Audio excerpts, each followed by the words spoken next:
One morning at her home, a young girl named Emma observes a cat drowning in the fountain in her yard.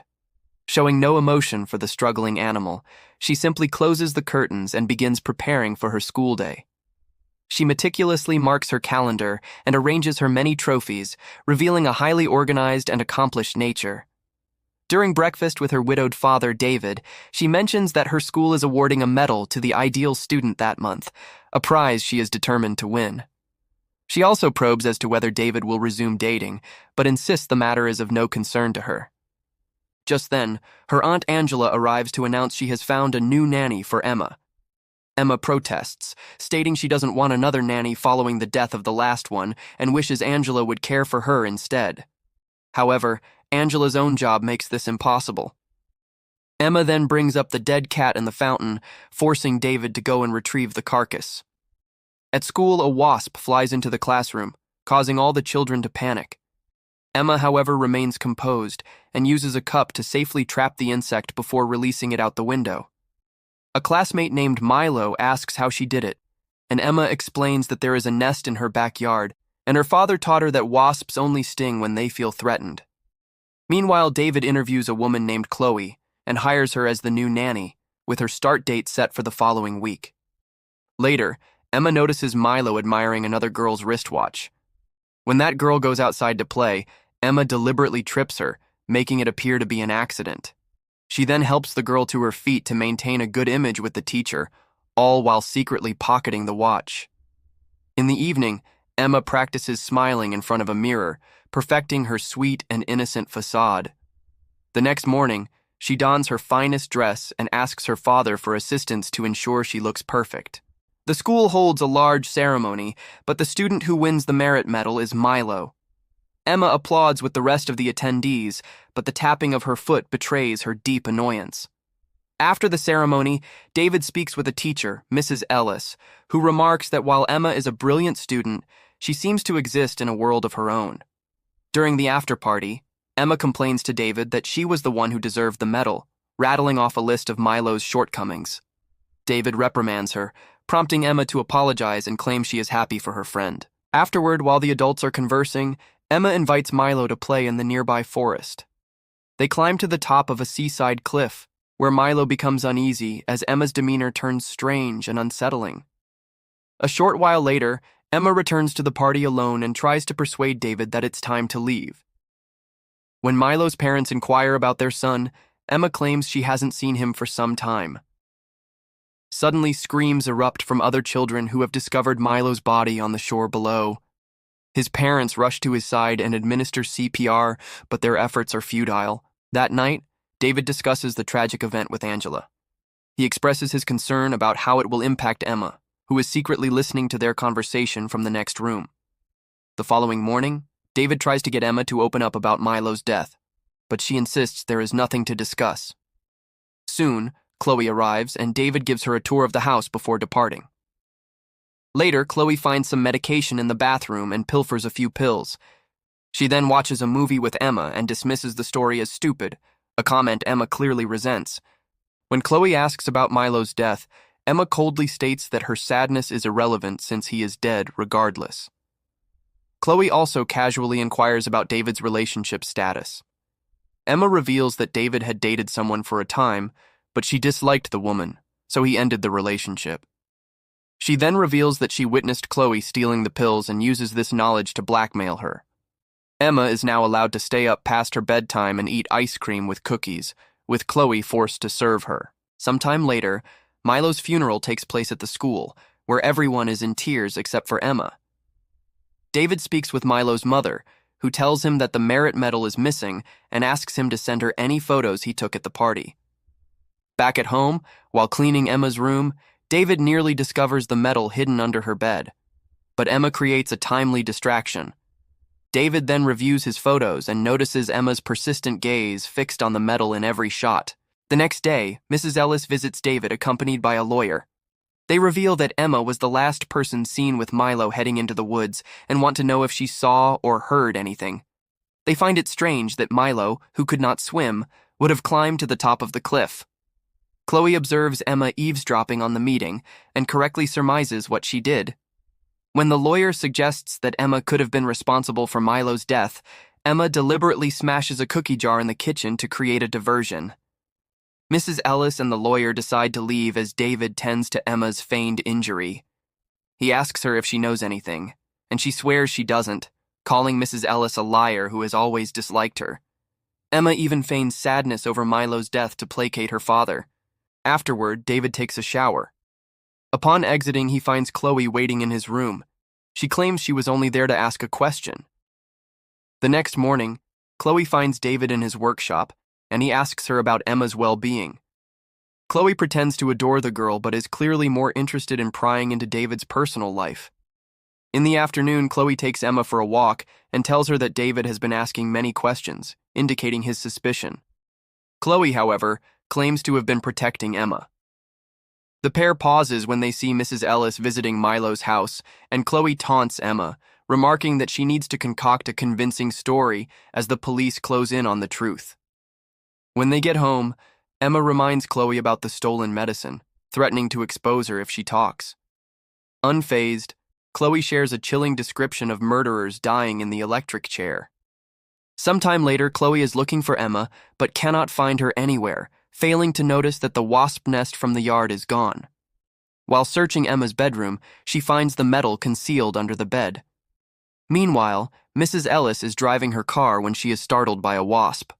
In her panic, she loses control of the vehicle but manages to stop it just in time. After letting the wasp out, she continues driving, unaware of the entire nest attached to the back of her seat. After work, David returns home but doesn't see the medal hanging from his bedroom lamp. When Emma comes to greet him, she spots the medal and quickly takes it. David notices her trying to leave with something hidden in her hands and forces her to reveal it. Chloe overhears the confrontation and tells David she found the medal under the bed while cleaning. Emma attempts to feign ignorance about how it got there, but David's interrogation eventually compels her to speak. She claims they went to the forest for a game, and because she won, Milo allowed her to wear the medal, but she doesn't know what happened to him after that. David scolds her for hiding it, as Milo's mother wanted to bury her son with it, an idea Emma dismisses as stupid. Afterward, David drives off and calls Angela to ask for a psychiatrist recommendation for Emma. On the road, he passes a car accident surrounded by police and paramedics, but does not stop to identify the victim. That night, David dreams of his pregnant wife, with Mrs. Ellis appearing as a doctor to inform them that something is wrong with their daughter. In the morning of his dream, he finds Chloe dead in the fountain, and Emma claims it was Milo, who then appears as a reanimated corpse. During breakfast, Emma confronts Chloe about revealing the medal's location, and Chloe retorts by calling her a little psycho. David then takes Emma to Milo's house and makes her return the medal while repeating her story. Milo's mother, still shaken, explains she just learned of Mrs. Ellis's death in a car crash caused by a wasp nest. Emma feigns deep sadness, claiming Mrs. Ellis was her favorite teacher, and persuades her father to take her home.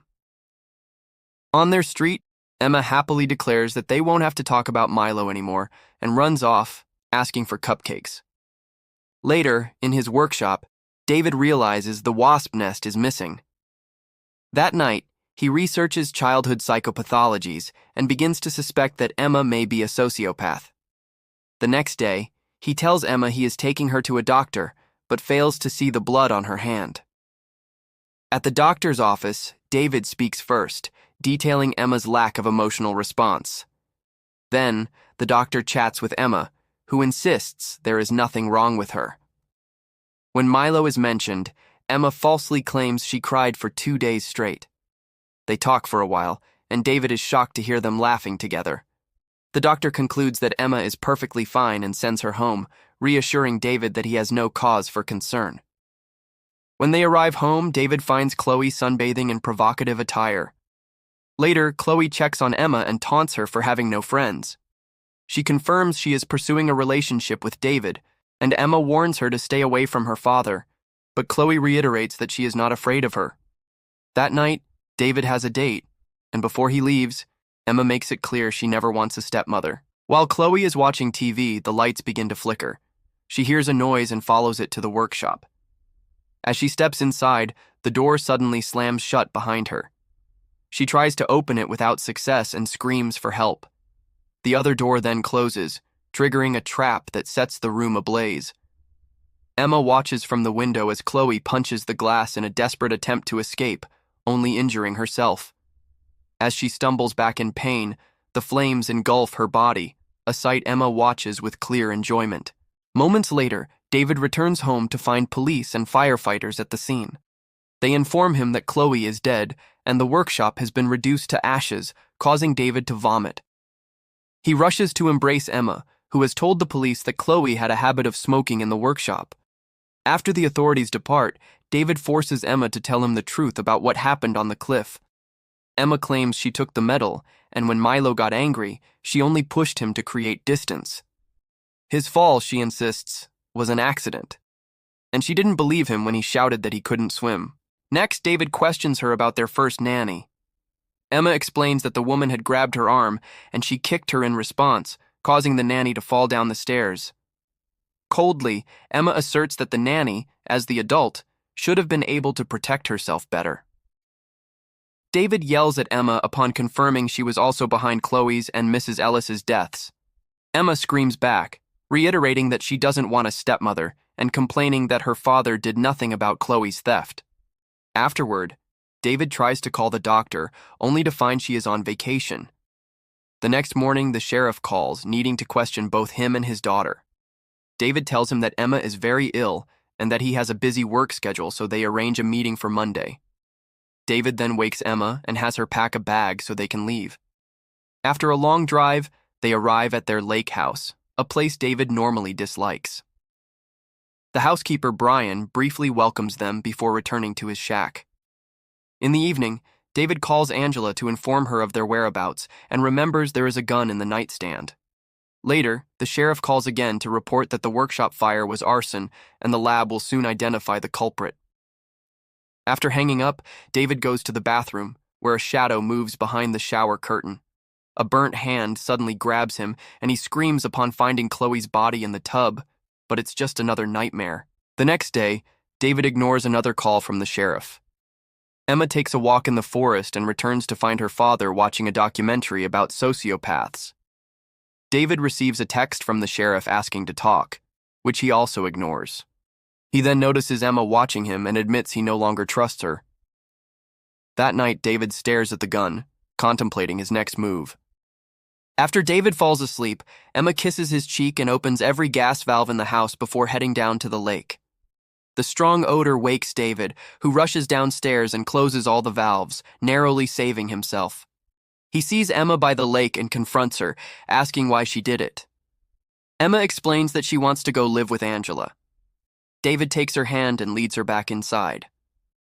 After gazing at his wife's photograph for a moment, David crushes some sedative tablets and puts them in a mug of hot chocolate for Emma. When she asks for whipped cream, he leaves her mug next to his to go get it.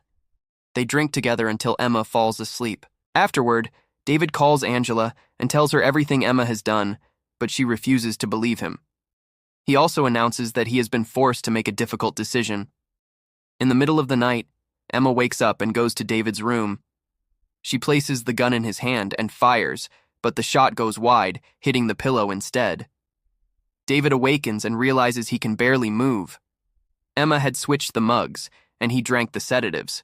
He manages to wrestle the gun from Emma, who then grabs his phone. As David falls out of bed reaching for the gun, Emma dials 911, screaming that her father is trying to kill her, as she runs to the bathroom and locks herself inside. David follows and kicks down the door, raising the gun. At that moment, Brian appears behind him, and Emma cries for help once more. The sound of police sirens grows closer. David prepares to shoot, but Brian fires first. David takes one last breath before collapsing dead. Minutes later, the police arrive, and Brian tells them that David was trying to kill Emma. Angela also arrives, claiming that David had been unwell, and embraces Emma, who smirks with satisfaction over her shoulder.